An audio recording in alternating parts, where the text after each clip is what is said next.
que va a tirar con todo, lo puedo asegurar, esta mañana. Querido Ramiro, ¿cómo andas? Genial, como siempre, mi querido Vicente, con todo el gusto de saludar a nuestro público de Sin Censura. Estamos listos para dejar no solamente a la víbora chillando, sino a los panistas llorando, como siempre, padre. Oigan, a ver, antes de entrarle a los temas políticos, mi querida Meme Yamel, este cantante, actor, anti-AMLO, ¿cómo se llama? Mauricio, ¿qué? A ver, Mauricio Martínez, que dice que a su señora que le ayuda con la limpieza le ofrecían $100 para ir a aplaudirle a López Obrador. Creo que estás a punto de desenmascararlo y gacho, feo.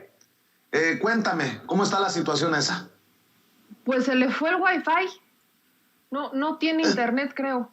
No, la neta es que sí tiene internet. No, estoy viendo hace ratito que pone hace 15 minutos un tuit en donde dice: actor derechairo, fifino, liberal, desempleado, sin talento, que nadie conoce, y se cuelga de la fama de nuestro amo y señor AMLO porque perdió sus privilegios. Calderón te paga, ponte vitacilina, viva AMLO.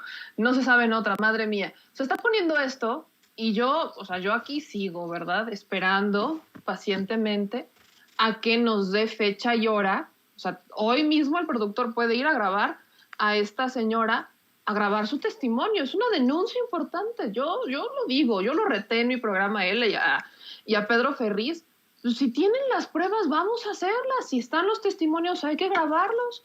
No me han contestado. Pensé que se le había ido el Wi-Fi, pero veo que no. Creo que solamente lo está omitiendo voluntariamente porque así es el nivel de mentira y por ende el nivel de cobardía. Pues qué personajes y campañas tan pedorras.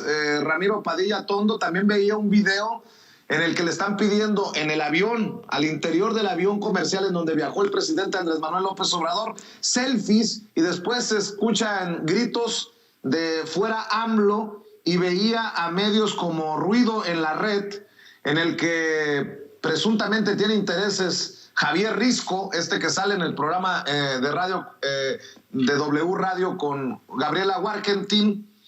Dice: ¿te lo perdiste? Mientras que en Nueva York recibieron a AMLO con porras y vitoreos, anoche en su vuelo de regreso fue abucheado en el avión. ¿Qué pinche interés de ponchar? Así lo entiendo yo, tú me dirás tu opinión, Ramiro, de ponchar la balsa en la que buscamos salvarnos todos. Si le va mal a López Obrador, nos va mal a todos. Es el presidente constitucional de los Estados Unidos mexicanos, o sea, que aunque les arda el sicirisco, es presidente de ellos, de nosotros, de todos. ¿Qué te puedo decir, Vicente? También vimos circuló en Twitter el video truqueado donde supuestamente abuchean al presidente de Nueva York. La idea de todos ellos, la idea de la oposición en general en México es la de generar una idea de que el presidente no es querido. Es el presidente más querido de la historia, hombre. No hay manera en que esta circunstancia vaya a cambiar en el futuro próximo. De aquí a 100 años va a seguir siendo uno de los presidentes más queridos. Y por más que se revuelque la minúscula clase opositora mexicana, no hay manera en que puedan revertir esa tendencia. ¿Por qué? Porque se la ganó. Se la ha ganado con honestidad y con trabajo. Su discurso en la ONU fue maravilloso. Los paisanos mexicanos nuestros paisanos mexicanos por primera vez se sienten representados. Entonces, el asunto de los negativos del presidente yo no los encuentro. Que ellos traten de encontrarlo y que sean los mismos de siempre, es como cuando se separaron los Bukis, ¿no? Y se pusieron los mismos. Es exactamente lo mismo, o sea, se quedaron sin el poder y son exactamente los mismos payasos de siempre que están llorando y que dicen que pues que en este país hay un dictador, que nos vamos a convertir en Venezuela o en Cuba, que siguen diciendo las mismas pendejadas de siempre, y pues siempre les sale, como tú dices, se les voltea el chirrión por el palito. ¿Qué pueden hacer al respecto? No pueden hacer absolutamente nada, más que seguir armando sus montajes, que para eso son buenísimos, seguir truqueando videos, seguir mintiendo, seguir diciendo pendejada y media, y no, eso no va a cambiar, pero ya de verdad que ya lo de la oposición es un show cómico, mágico, musical, mi querido Vicente. Así es, como la carabina de Ambrosio, aunque la carabina de Ambrosio estaba mejor, te hacía reír por lo menos. Mi querida Meme, el presidente Andrés Manuel López Obrador, pues presenta esta iniciativa, habla sobre su participación en la ONU. ¿Qué balance haces? Estuvimos transmitiendo tú en tu canal con las noticias al Chile a través de Meme Yamel, veía a Hans Salazar, veía a Nancy Rodríguez de Orosólido, veía al noticiero en redes, veía a los chapuceros, obviamente estábamos transmitiendo nosotros, y creo que nuestro reporte, nuestro balance, nuestro análisis va a ser muy diferente a los televisos, a los aztecos, a los de Imagen, a los de Milenio. El balance creo que aquí sí tenemos que rescatar que es importante porque nunca habíamos visto que, por ejemplo, en el Consejo de Seguridad de la ONU se tocara el tema de la pobreza. Es algo que muchos han estigmatizado o han dicho, es que como para qué vas a tocar un tema de pobreza y de desigualdad en un foro como lo es el Consejo de Seguridad. Y aquí hay que ser bien claros. Hoy lo decía el canciller Marcelo Ebrard, es cínico no tocar el tema y es hipócrita. Yo lo rescato de esta manera y es bien sencillo. No es ninguna casualidad que en los países con mayor pobreza y mayor índices de desigualdad haya también mayor violencia. No es coincidencia, no es un asunto aislado, es parte de. No podemos resolver el problema de la violencia y de la inseguridad si no estamos atacando la desigualdad y la pobreza. No se puede. O sea, no podemos concebir una sin la otra. Entonces, a esto también entra otro escenario muy importante y es el escenario de lo que sí hace negocio. ¿Qué es lo que hace negocio? Estados Unidos lo sabe bien. La guerra hace negocio. La pobreza es un negocio. Y mientras eso siga siendo un negocio, pues es cuando estamos viendo que lo único que están buscando es aprovecharse de los países en vías de desarrollo y de los países con mayores índices de pobreza. Ahí es en donde están buscando generar estos desequilibrios, ellos, los otros países, generar ganancias, y viene mucho el tema y viene mucho esta división, la polarización, el clasismo, una división importante, es una frontera que hay. Entonces, pensar que no podemos hablar de uno en el Consejo de Seguridad es absurdo. Es más, por supuesto que lo que se diga ahí y el miedo va a que lo que dicta el Consejo de Seguridad de la ONU, este consejo es en realidad quizás el único, si no es que el único, si no mal recuerdo, que las decisiones que ahí toma son obligatorias. O sea, las decisiones que se toman en el Consejo de Seguridad son prácticamente obligatorias que las tomen los países. Entonces, mientras aquí se habla, estamos acostumbrados a ver que se hable del desarme internacional, estamos viendo que se hable, por ejemplo, de los conflictos armados en Afganistán y todo eso, estamos muy acostumbrados a que se hable de esto, pero no hablamos de por qué hay, por ejemplo, en Afganistán, por qué hay un conflicto armado en Afganistán. Ahí tenemos que revisar cuáles han sido los negocios de Estados Unidos, ¿no? Y es un tema geopolítico. Afganistán ha sido estratégico para el comercio, ha sido estratégico incluso para Estados Unidos y el hecho de que no pudiera tenerlo lo obliga a invadirlo. Creo que tenemos que analizar que ha sido un tema de negocio. La desigualdad, la pobreza y la guerra han sido un negocio de los países más grandes. Entonces, el balance más grande es que el presidente Andrés Manuel López Obrador se atreve a tocar este tema que para muchos dice Andrés Páez, y lo cito, internacionalista, que han practicado política de canapé, ¿no? Han practicado una diplomacia de canapé, en donde solamente van a estos eventos, se toman la foto, dan un discurso muy bonito, muy motivador, pero no pasa absolutamente nada. Y de ahí también va el que el presidente López Obrador dijera que la ONU tiene que despertar de su letargo. Si bien es arriesgado decirlo, porque en política internacional siempre se manejan mucho las cosas que son correctas, ¿no? El discurso correcto, lo políticamente correcto, y se ha manejado todo como con una vía muy protocolaria, también hay que decir que ya estamos hasta el queque de esta diplomacia de canapé, de vamos todos a decir cosas muy bonitas, muy estudiadas, pero no vamos a hacer absolutamente nada. Entonces creo que es una sacudida. Lo que va a hacer el presidente Andrés Manuel López Obrador para mí es una sacudida del sistema internacional, del sistema político internacional, de decirles, no nos hagamos tontos, ¿no? O sea, dejemos de jugar a que somos los grandes políticos y vamos a empezar a poner soluciones reales que sí sean alcanzables. Ahora, que no les gustan, no, me queda claro que a ningún millonario le va a gustar la idea de un impuesto, pero ahí va otro tema.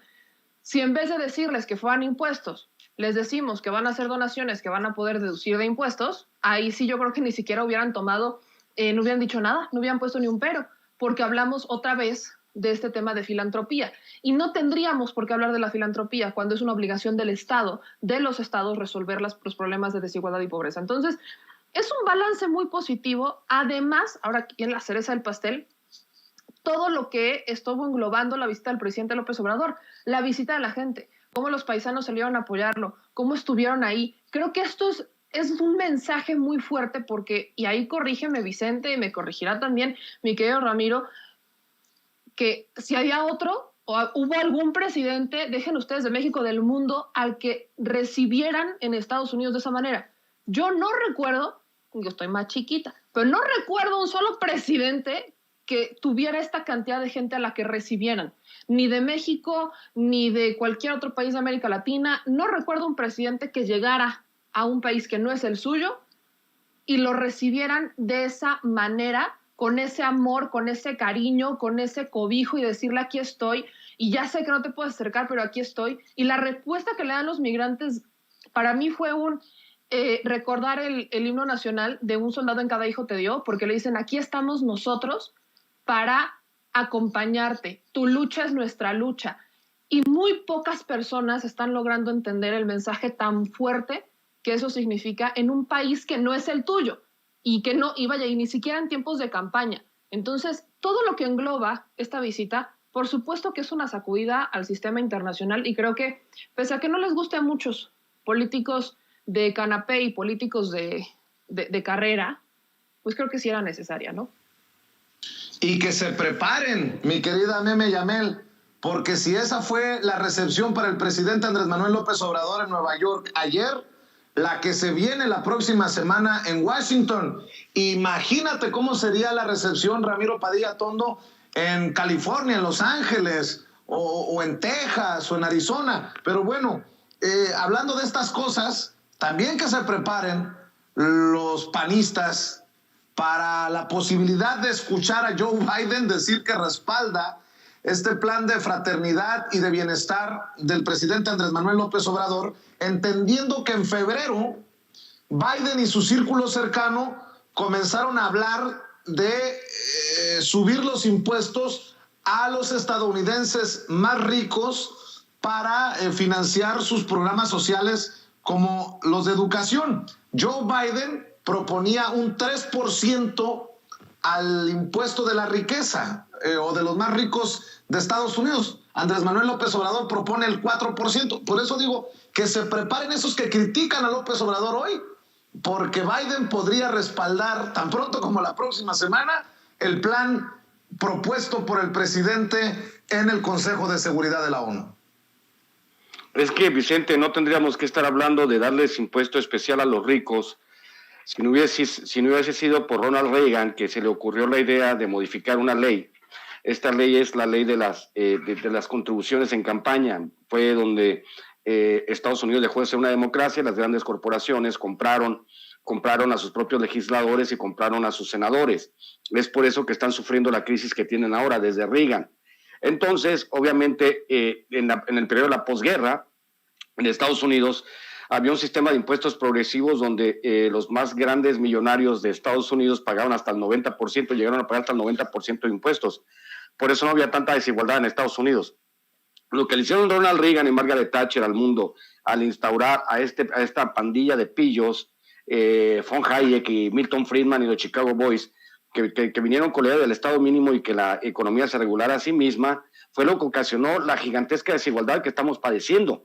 Ahora lo que intenta hacer Joe Biden en Estados Unidos es intentar corregir de a poquito, o sea, 3%, señores, una limosnita por el amor de Dios, le dice a los grandes ricos, los que siguen generando fortunas y se siguen montando, personas que ya rebasaron la fortuna de $200 mil millones, que es como una reedición de los Robert Barons, para las personas que quieran investigar, aquellos Rockefeller, aquellos de Morgan Stanley, todos ellos, a principios del siglo XX, que tenían acaparado el mercado de Estados Unidos en el 100%, entonces que creo que fue Roosevelt el que les dijo, no chinguen, ustedes no pueden tener eso, no pueden tener monopolio, por ejemplo, los hidrocarburos, no pueden tener el monopolio del acero, porque pues obviamente se van a convertir en personas más poderosas que el Estado. Lo que sucede en Estados Unidos básicamente es que las empresas son mucho más poderosas que el Estado. Donald Trump se los dijo, todo el mundo se los dijo, Obama se convirtió digamos, en un vocero de las grandes corporaciones, porque él llegó a la presidencia gracias al dinero de las grandes corporaciones, de las farmacéuticas y todos ellos. Ahora, obviamente, este asunto, este intento de pedirles el 3%, pues obviamente queda cortísimo con lo que tendrían que pagar los grandes capitales en el mundo. Lo que dice López Obrador tiene todo el sentido del mundo. Lo que pasa es que hasta ahorita los norteamericanos van descubriendo que su sistema ya no funciona, y no funciona porque la desigualdad se ha disparado en el periodo neoliberal también para los norteamericanos. Lo que pasa es que los medios hegemónicos de comunicación en Estados Unidos te cuentan otra historia, y cuando los medios hegemónicos te cuentan la historia de que todo está bien, aunque tengas ahora sí que trabajar 2 trabajos, aunque el costo de las universidades en Estados Unidos se haya disparado, aunque el costo de las hipotecas por tu casa se haya disparado, aunque antes tú podías trabajar solo y tu esposa se podía quedar en casa y ahora no, tú y tu esposa tienen que trabajar 2 trabajos cada quien para completar el gasto. Es esa parte que los norteamericanos tendrían que empezar a entender. Obviamente, lo que propone el presidente López Obrador tiene todo el sentido del mundo, porque ni siquiera es un daño porque hay mecanismos, ¿no?, para que haya retribución para los grandes capitales que decidan aportar, ¿no?, con este impuesto especial para abatir la pobreza. Pero obviamente el millonario siempre va a combatir cualquier cosa que sea tocarle el bolsillo, porque para ellos es la acumulación de capital. Es ahí donde nosotros, los que vemos este asunto desde la perspectiva más humanista, nos preguntamos, ¿qué tanto dinero es suficiente para un cabrón? ¿Por qué una fortuna de $1,000 millones no debe ser tasada, ¿no? ¿Por qué Elon Musk es el hombre más rico del mundo y él decide preguntarle a la ONU, a ver, señores, okay, yo puedo abatir el hambre de tantos millones de personas, pero demuéstrenme cómo lo van a hacer, cuando tendría que ser al revés?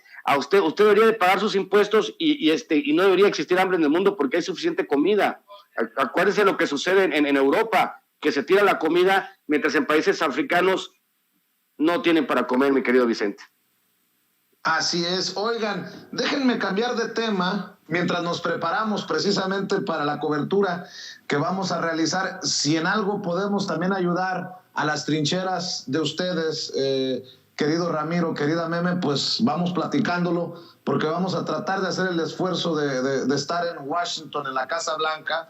Ya ven que a Nueva York no nos alcanzó, pues a ver si juntamos con un cochinito, una gallinita, un guajolotito, a ver si nos alcanza para llegar a Washington. Mi querida Meme, mi querido Ramiro, hablemos, grábenme muchachos, hablemos de Santiago Nieto y de Pablo Gómez.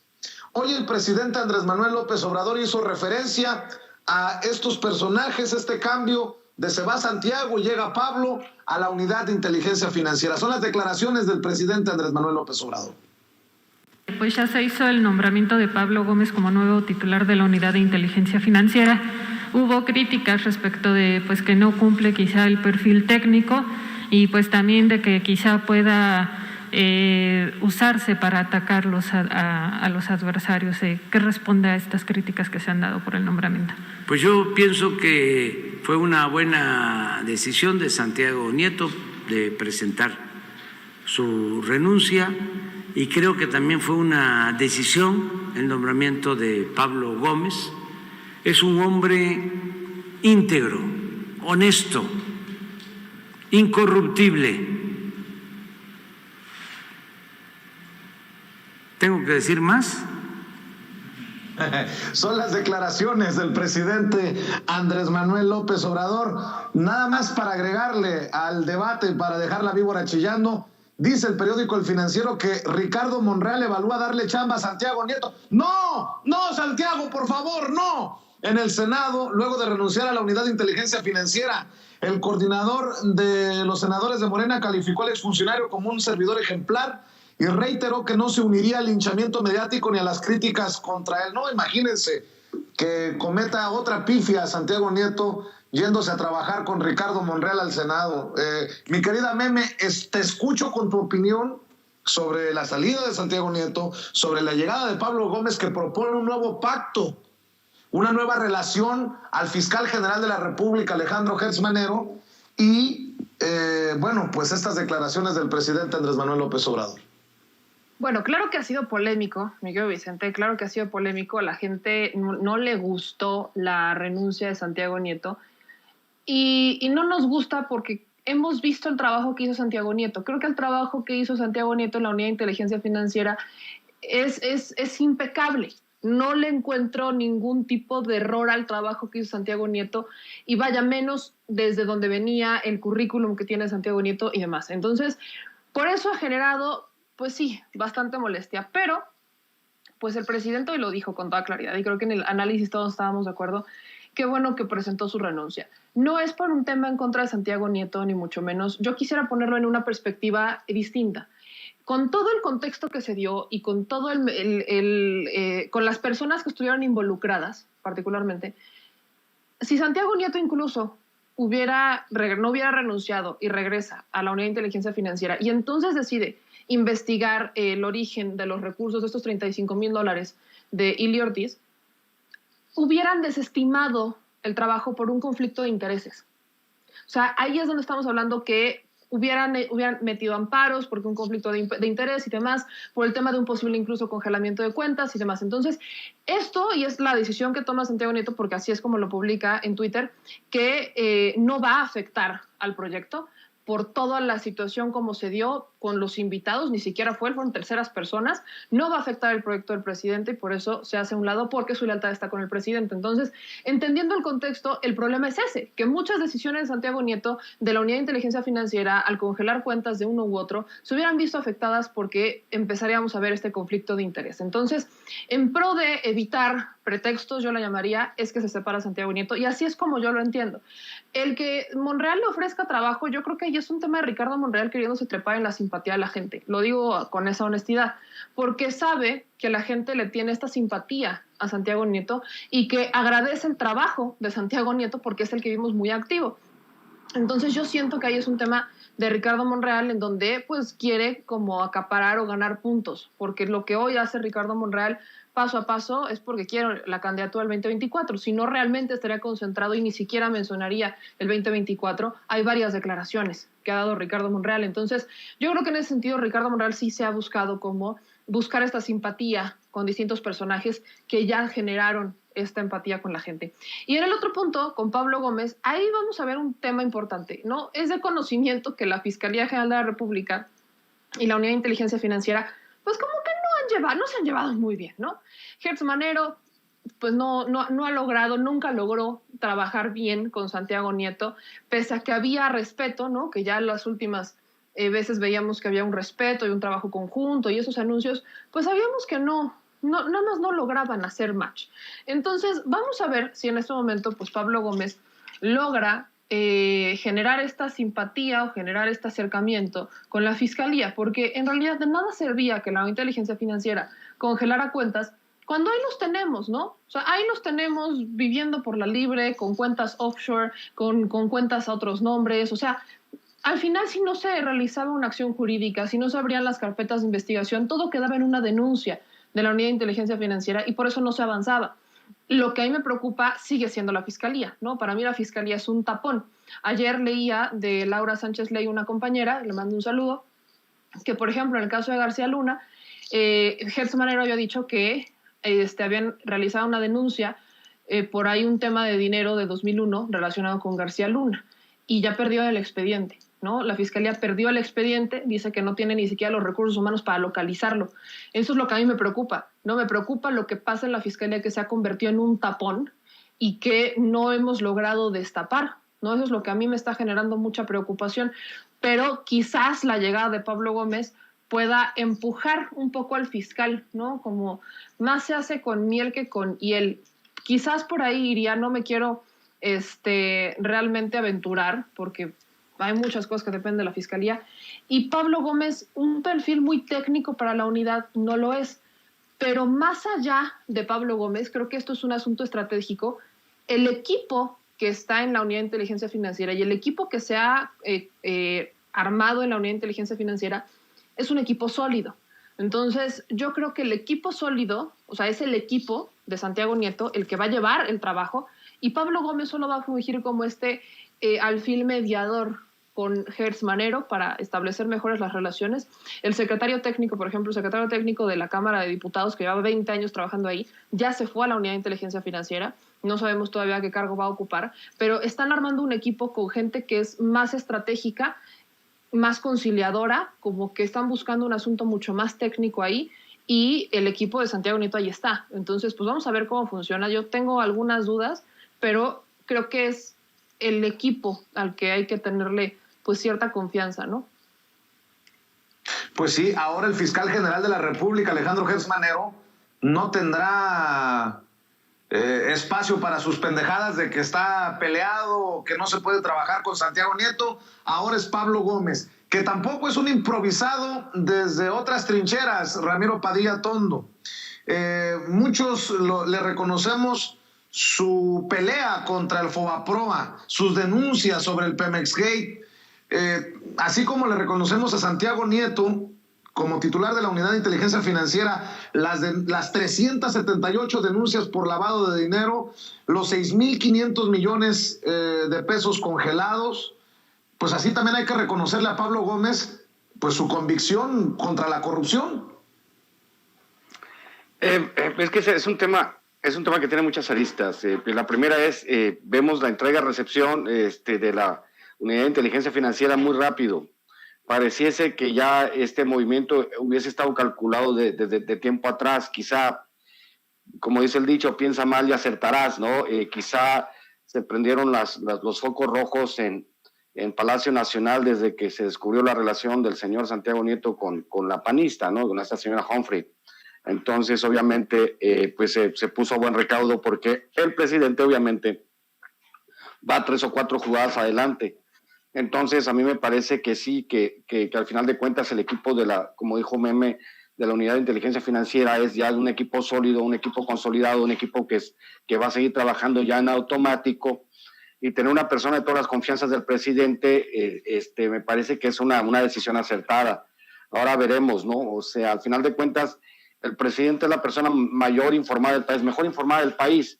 Yo por eso siempre les digo a Chayote Land, ¿no? A todos los chayoteros, cuando interpretan la información de manera sesgada, es que no pueden, ustedes no pertenecen al círculo rojo del presidente, ustedes no pueden saber si lo que está diciendo el presidente es cierto o no es cierto, porque ustedes no pertenecen al círculo rojo. Entonces, esas decisiones y esa disciplina que tiene el círculo rojo del presidente para no filtrar información es la que tiene básicamente locos a todos los chayoteros. Ahora, volviendo al tema de Santiago Nieto, pues, y de Ricardo Monreal y Mario Delgado, es como aquel equipo de fútbol donde metes un medio contención y un extremo derecho y pues se la pasa en el medio contención, que es Ricardo Monreal, se la pasa tirando patadas, y el extremo derecho, que es Mario Delgado, se la pasa como la Yuna, aventando la pelota a la tribuna. O sea, no resuelve nada, pero ahí están porque pues había necesidad de completar el equipo de fútbol. Con Ricardo Monreal, obviamente sabemos que es un personaje bastante oscuro, un personaje que pues él ve nada más por sí mismo. Mario Delgado igual, que se la pasan cajeteándola con todas las candidaturas. Entonces, pues que quieran arropar, en este caso Ricardo Monreal a Santiago Nieto, pues Santiago Nieto es como el beso de la serpiente, no sé si se plega. Y me imagino que Santiago Nieto regresará en un tiempo a otro puesto en el gobierno, porque es un funcionario muy eficiente, y así como en política, pues para la mayor parte de las veces caen para arriba, ¿no? Si no, pregúntale a Videgaray, ¿no? Que lo tuvieron que correr y luego ya terminó siendo canciller, y decía que venía a aprender. En el caso de Santiago Nieto, pues Santiago Nieto es un elemento probado, y le deseamos lo mejor en el futuro, y probablemente pues en otra área que no sea tan sensible para el trabajo político y el trabajo sobre todo de combate a la corrupción que se está haciendo en México. Así que vamos relajados. Este es un episodio extraño en la política mexicana, ¿no? Donde se mezclan las pasiones, como lo hablábamos anoche con la diva César Gutiérrez. Es un tema pues que tiene todavía muchas aristas, y hay que ir viendo cómo se va acomodando el asunto. Oigan, déjenme tomar unos minutitos nada más para agradecer los superchats. Gracias a David Garza por los $5 de superchat. Gracias a Soledad López por los $5 de superchat. Dice el Campenocho, dice en la ONU, China y Rusia muy molestos con Andrés Manuel López Obrador. Gracias a Adela Pérez por los $5 de superchat. Dice saludos desde Tustin, California. a todo tu equipo, Vicente, por su excelente trabajo informativo. Te sigo en todas tus redes sociales. Gracias, Adela Pérez. Pues ayúdame a compartir, que en Twitter me pueden encontrar como @_Vicente Serrano, ahora que hemos recuperado control de nuestra cuenta después del hackeo que nos mantuvo fuera de la jugada por varios días. Gracias a la gente que hizo posible la presión y gracias a la gente en Twitter que hace justicia.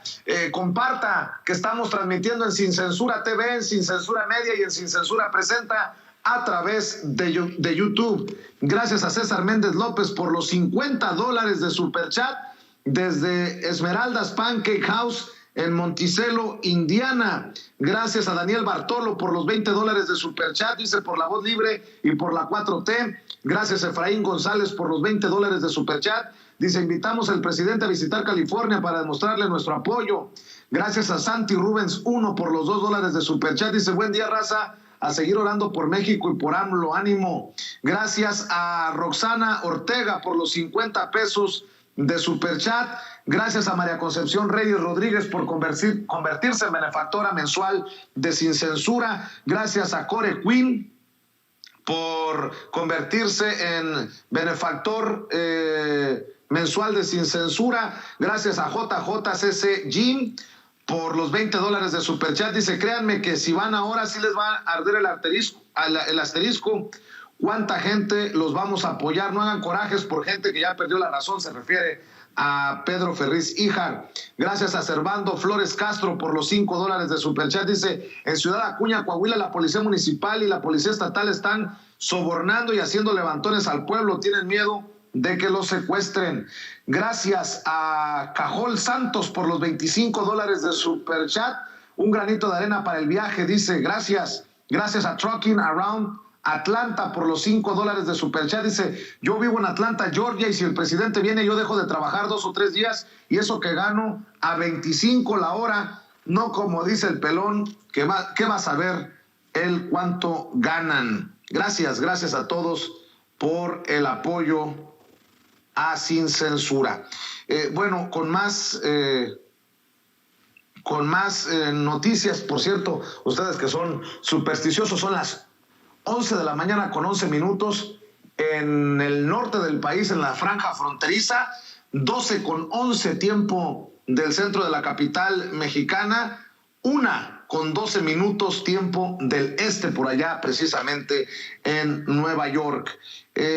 A ver, ¿qué más temas? Hay que entrarle a los temas. Oye, ¿cómo vieron? Por cierto, Meme, ¿cómo viste a Ana Elizabeth García Vilchis colocando esta nota del País en el quién es quién de las mentiras de la semana sobre alerta roja en central nuclear de Laguna Verde? Me parece cada vez más ridículo, ¿no? Alerta roja en central nuclear de Laguna Verde. Casi dicen, López Obrador, en el periódico El País en España, López Obrador va a provocar un nuevo Chernobyl. Por ahí va la cosa, ¿no? Ahí yo preguntaría al País, porque el País es el que ha insistido desde hace tiempo ya con el tema de Laguna Verde. Yo preguntaría qué intereses tienen ellos, que de hecho es la misma pregunta que hace Manuel Bartlett, ¿no? ¿Qué intereses hay o por qué tanta hazaña con el tema de Laguna Verde? Porque sí hay muchas hazañas. Bueno, al menos el País ha publicado información y solo publican un lado de la información, o sea, publican una versión y es cuando llega la Comisión Federal de Electricidad a desmentirla. Por ahí me decían hace rato en los comentarios que cuando empezaron con el tema de la laguna, que ni siquiera Estados Unidos quería que se construyera, o sea, que hay intereses internacionales en donde no querían que se construyera y ahora es como un tema en contra de la Comisión Federal de Electricidad y demás. Creo que aquí entra mucho el punto de los empresarios, ¿no? De cómo los intereses económicos han buscado hacerse presentes a través de los medios de comunicación para impulsar lo que les conviene. Entonces, ahí particularmente yo incluso lo compararía un poco con lo del tema del litio, ¿no? Vemos que hay un silencio cuando el presidente Andrés Manuel López Obrador dice que van a nacionalizar el litio, pero sabemos que hay muchos intereses. ¿Por qué lo sabemos? Bueno, hubo un golpe de Estado en Bolivia por esto, ¿no? Hubo un golpe de Estado en Bolivia por el litio y es curioso porque Rodrigo Benedit ha dicho que, por ejemplo, Alemania y Estados Unidos tienen las mayores reservas de litio y no las quieren explotar. Entonces, esto va mucho con el sentido de que son los países que tienen sus recursos naturales y que pueden explotarlos, pero quieren ir a explotar el ajeno. Entonces, volvamos otra vez con este ciclo de cuál es el interés en ir a explotar a otro país. Bueno, pues que ellos siempre puedan estar mejor. Y al final los demás, así que se aclichinguen. Por eso yo cuestiono cuáles son los intereses detrás de Laguna Verde, cuáles son los intereses detrás del país en el tema de Laguna Verde, porque insisten, o sea, es una nota a la que le han dado seguimiento desde hace mucho tiempo, pero mucho tiempo le han dado seguimiento. Entonces, ¿cuál es ahí la dinámica? Yo sí vuelvo a este cuestionamiento, ¿cuál es ahí la dinámica? Porque creo que todos nos deberíamos de quitar las máscaras, creo que sí nos deberíamos de quitar las máscaras. Al final, todo este escenario ya no le dan a tole con el dedo a la gente, ya la gente sabemos que no dan paso sin guarache. Entonces, ¿cuál es el interés del país? No, creo que podrían empezar aclarando cuál es el interés del país y entonces ya podemos empezar a debatirlo, porque estas notas solamente muestran un lado de la historia que siempre sale a desmentir la Comisión Federal de Electricidad. E incluso valdría la pena que la gente que vive cerca, que vive en la zona, que tiene mucho más conocimiento del tema, pues que comparta cuáles son los intereses, ¿no? A mí me decían, Estados Unidos no quería ni siquiera que se construyera. Entonces, ¿quién está mandando a hacer estas notas? Creo que es la pregunta que tendríamos que empezar a hacernos por ahí.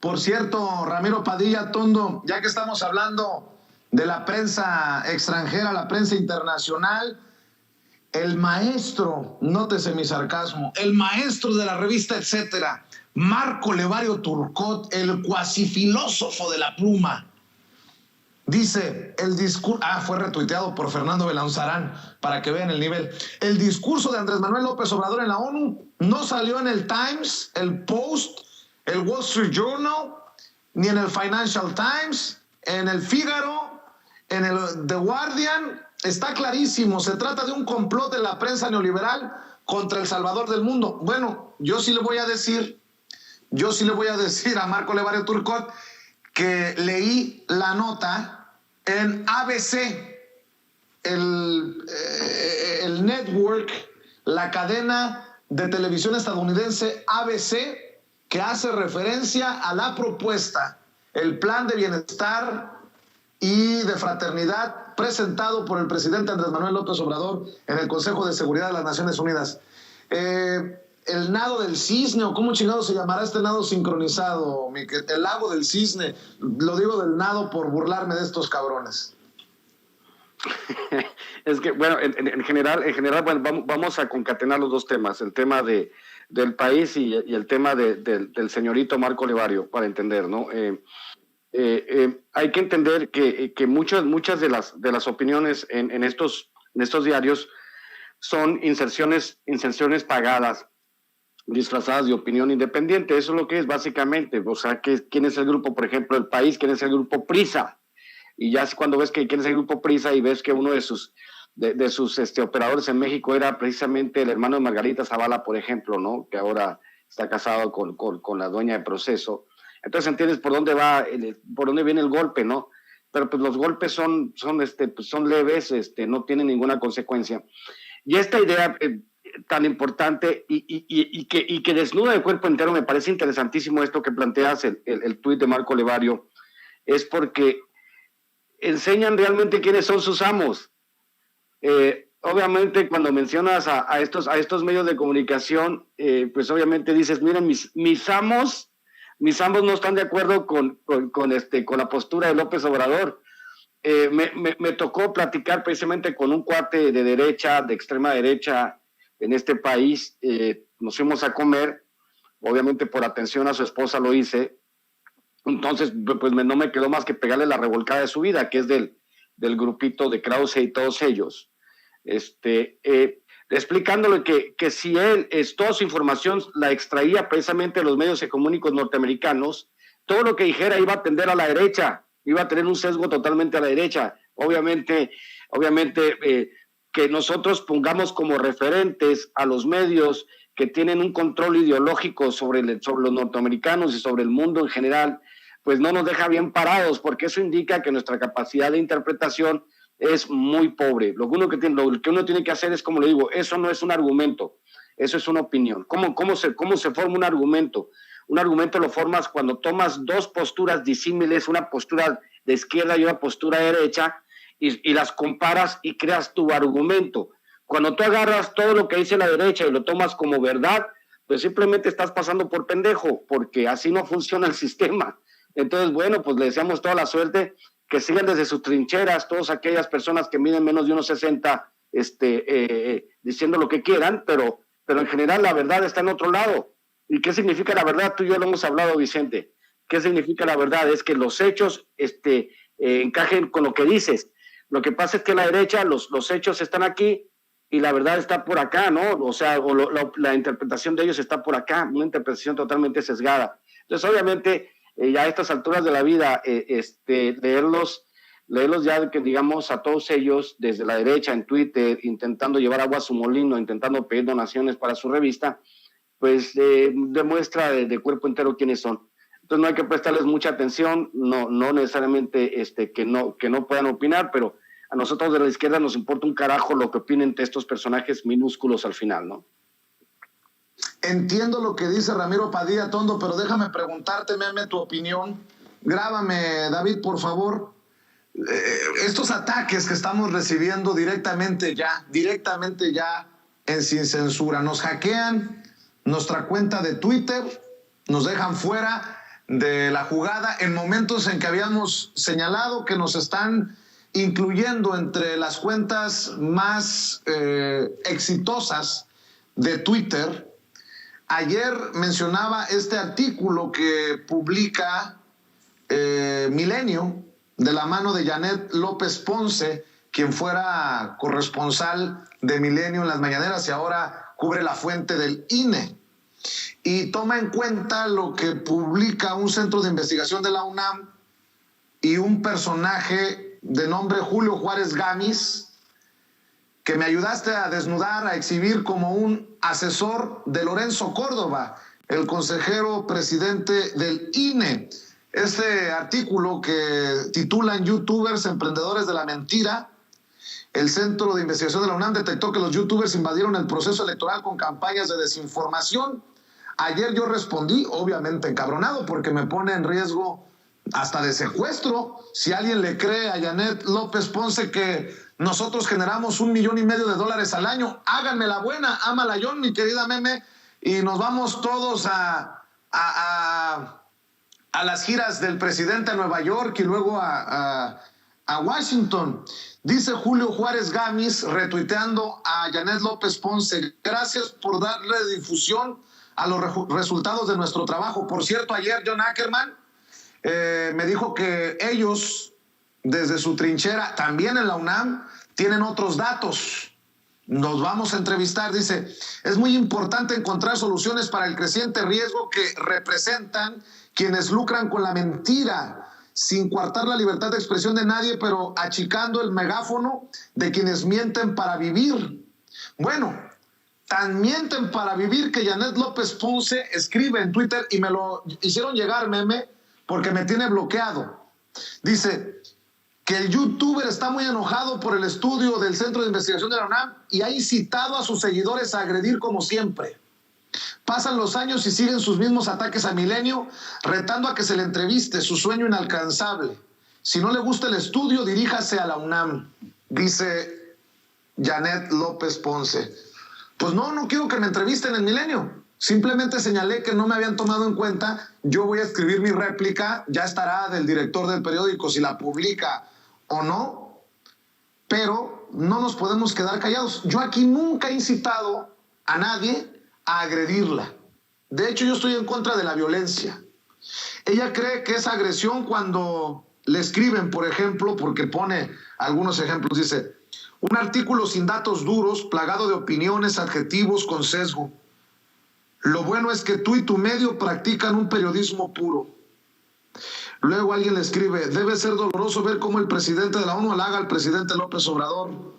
Alguien le escribe: eres una obtusa del periodismo, si es que eres periodista. Chayoterita, te acaban de retar a comprobar con datos duros y papelitos tu reportaje. ¿Le darán derecho de réplica al periodista Vicente Serrano?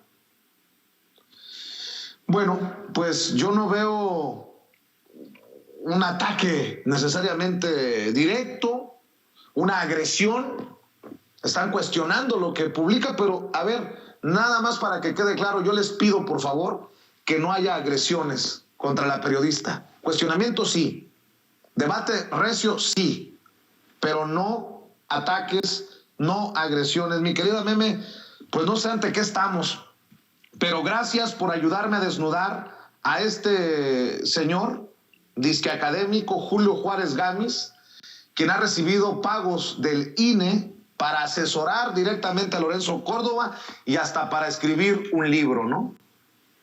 Aquí yo quiero hacer varias aclaraciones. Ayer lo pasaba, de hecho, al Chile, en la noche, porque pasé esta presentación. O sea, la presentación es la investigación que distintos personajes le fueron entregando al INE como este monitoreo de la información política de campaña en las redes sociales, ¿no? Y partamos, y lo vas a saber muy bien, que la información que usan es la del ITESO, Vicente. O sea, la información que ellos están usando, su análisis mediático, el análisis donde sacan lo de YouTube, es la del ITESO. Esa es la que usan. O sea, es la de Signalab. Esa es la información que están usando. Entonces, utilizan a Signalab, la información que ellos han generado, que ya también muchas veces ha dicho cosas en contra de Sin Censura, de tu cuenta personal particularmente. Entonces usan esta información y de hecho ayer se los ponía, escuchando lo que mencionan, dicen que estas cuentas, mencionando Sin Censura Media, Sin Censura TV, Al Chapucero y mencionando otras cuentas, están diciendo que son canales que están, lo voy a parafrasear obviamente, están magnificando un legítimo descontento de las audiencias hacia la prensa tradicional. Es el argumento, que están magnificando, como incluso diciendo están abusando del legítimo descontento de las audiencias hacia la prensa tradicional y que son oficialistas, ¿no? Nunca, de hecho, en el informe del ITESO dicen que mienten, nunca dicen que están generando fake news, solamente están diciendo que magnifican el descontento de las audiencias y que son oficialistas. Eso es lo que claramente dicen en el ITESO. Y que, obviamente, pues buscaron a estas 10 que son las que más generan contenido. Nos vamos, ¿no? Seguimos con el análisis y ellos lo que están diciendo es que se genera información amarillista, que se genera información tendenciosa. Julio Juárez dice que es una tendencia al infoentretenimiento que tiene un auge en la región latinoamericana, el cual borra la frontera entre el entretenimiento y la neutralidad, objetividad periodística. Y para ese análisis, según él, del 1 de abril al 6 de junio, observó una intención de desinformación planificada, así como una pérdida en el rigor para presentar la información. ¿Por qué toman eso? Porque cuando empezaron a meter los patrones de búsqueda, pues empezaron a meter patrones de búsqueda con las palabras lencho, ¿no? Como se han referido varios canales, como aquí se han referido a Lorenzo Córdoba. Entonces empezaron a buscar estas palabras clave que han sido las tendencias y encuentran que en 8 de cada 10 videos que mencionan la palabra pueblo se están exagerando acontecimientos narrados que puntualizan que este modelo de negocio es para beneficiarse al lucrar con la difusión de información parcial, tendenciosa o hasta falsa. Así es como lo ponen. Yo les voy a poner un escenario bien importante. Lo que aquí están haciendo es creer que la verdad es la que ellos tienen. O sea, perdón, pero no porque ellos entreguen información o porque los medios tradicionales entreguen información, quiero decir que están entregando información correcta. Yo he visto N cantidad de medios y cito al Financiero, cito al Universal, cito al Reforma, cito particularmente me centraré en el Financiero, que he visto que ha puesto noticias falsas sobre las vacunas de COVID-19, que las he desmentido con un experto médico. No me la van a platicar. Han mentido con información delicada y son medios tradicionales a los que ellos les han dado como un cetro de poder y no es así. O sea, han mentido, han interpretado la información. Yo ni siquiera aquí voy a tomar a la periodista o a la reportera que hace la redacción de la nota, ni siquiera la voy a tomar en cuenta porque ella hizo una interpretación de lo que entendió de esta información que ya viene de por sí sesgada, porque si no hubiera sido sesgada, para mí hubiera sido muy válido que así como hacen un análisis de los youtubers, también hicieran un análisis de la información que también se publica en YouTube de otros medios de comunicación. ¿Por qué no lo hacen? Pongan un piso parejo. El propio Milenio, ¿Por qué, el propio Milenio. Mencionan a Sin Censura? ¿Por qué no pusieron ahí a Chumel Torres? por ejemplo, con El Pulso de la República. También es un youtuber, él no es periodista y de hecho él es comediante, pero a él incluso lo toman como periodista en las mediciones y hasta le aplauden. Perdón que lo mencione, él no es periodista, él es un comediante y bajo la premisa de Julio Juárez Gámez, en donde se borra la frontera entre el entretenimiento, la neutralidad y la objetividad periodística, él también tendría que estar ahí. Y muchos otros, por ejemplo, el programa de Atypical TV también está borrando la frontera entre entretenimiento, neutralidad y objetividad periodística. ¿Cuál es el problema? Que ellos no los pelan. O sea, que el impacto que puedan tener, aunque tengan muchas visualizaciones, por ejemplo, en el caso del Pulso de la República, el impacto que realmente puedan tener no tiene un impacto en la gente. O sea, no, sí los llegan a ver y los escuchan y lo que ustedes quieran, pero no significa que la gente tome una acción. ¿Qué es lo que pasa con Sin Censura? Sin Censura es un espacio que le ha dado a la gente, que ha politizado a la gente. Y no les gusta la politización. Eso es el problema aquí. Que lo que estamos viendo es que ya se representa una amenaza para la estructura política que tienen en el Instituto Nacional Electoral y por ende en estos medios de comunicación. Porque yo le digo incluso, no necesito, y tengo pruebas de todo esto, no necesito irme mucho más a la profundidad, pero para este análisis valdría la pena ver cuánto le invirtió cada uno de estos medios latinos, el Financiero, el Universal, cuánto dinero le invirtieron en redes sociales a las publicaciones de notas en ese mismo periodo sobre información sesgada, porque solamente estaban publicando un lado de la noticia. Aquí el INE no debería meterse en cómo se está entregando la información, porque su problema es cómo se está entregando la información. O sea, quieren encasillar las formas de informar a la misma que han tenido toda la vida desde hace 50 años. Perdón, no, así no va a pasar. Y ahí es un tema también de los investigadores que tienen que entender que generaciones nuevas y generaciones también pasadas están cansadas del mismo contenido cuadrado, aburrido, que ni siquiera les explica, que incluso hasta parece que lo hacen a propósito, muy técnico, para que la gente no lo entienda. La gente ya está cansada de eso. Entonces, si no lo han entendido, ellos no tendrían por qué meterse ahí y no tendrían ni siquiera que meter su cuchara. Su análisis, pues muy su análisis, pero si hubieran querido ser equitativos, objetivos, como tanto pregonan, e incluso democráticos, tendrían también que haber hecho un filtro y buscar distintos canales, porque ya todos somos YouTube. O sea, ya todos somos YouTube. Las audiencias están en YouTube, las audiencias están en Facebook, las audiencias están en redes sociales. Entonces, hubieran puesto todo sobre la mesa, hubieran puesto todo sobre la mesa y entonces hablamos. Pero aquí me preocupa un asunto todavía muy importante. Aquí Lorenzo Córdoba está muy preocupado, o más bien el INE, ¿no? Dejemos a un lado a Lorenzo Córdoba, al Consejo, al INE en general. Están muy preocupados por lo que informan los youtubers. ¿Valdría la pena que Lorenzo Córdoba le pagara a Julio Juárez Gámez para hacer un análisis de riesgo sobre el padrón electoral que sigue en venta, por cierto? Porque es responsabilidad del INE resguardar nuestros datos personales y sigue en venta el padrón electoral. Sigue en venta, nuestros datos personales siguen en venta. Que en vez de estar gastando 50,000 pesos en Julio Juárez Gámez para que le informe cómo va la credencialización de los paisanos en Estados Unidos, no, nada más para que le informe, valdría la pena que mejor le pagara para que hiciera un análisis de riesgo sobre nuestro padrón electoral y los riesgos que tiene nuestro padrón electoral y nuestros datos personales en el INE. Eso sí debería de estar haciendo el INE. Ese es un gasto que yo sí justificaría. Qué bonito. Para que entonces se tomaran medidas y proteger el padrón electoral. Que se dejen de preocupar por la politización de la gente. Esa es la chamba del INE que no han hecho y que sí estamos haciendo muchos independientes. Que claro, y lo digo y lo reconozco, hay muchos youtubers que sí han sido amarillistas, que sí han desinformado. Sí los hay. No podemos decir que no, sí los hay. A muchos ni siquiera los menciona. Sí los hay. Claro que sí. Y sí han abusado, claro que sí lo han hecho. Pero hay que ser muy honestos. El INE no tiene ni autoridad moral, ni calidad moral para venir a hacer estos cuestionamientos, cuando los recursos que están implementando deberían estarlos implementando en credencializar a los paisanos, en campañas de información para los paisanos para el voto extranjero, y también deberían de estarlo en proteger nuestros datos personales, que se dejen de preocupar en que se borre la frontera entre el entretenimiento y la neutralidad y objetividad periodística, que se dejen de preocupar por eso, porque una cosa es libertad de expresión, nos tenemos que hacer responsables de lo que nosotros publicamos y además Ellos tienen que hacerse responsables de su trabajo y no lo están haciendo. Están gastando dinero completamente sin control en este tipo de análisis con falta de objetividad, que aparte se basan en información de Signalab del ITESO. Entonces, yo se los dejo de tarea, mejor pónganse a trabajar en lo que sí necesitan y si van a hacer este tipo de análisis, háganlos, pero sean objetivos. Hay muchos otros espacios que borraron la frontera entre el entretenimiento, la neutralidad y objetividad periodística, pero no los tocan.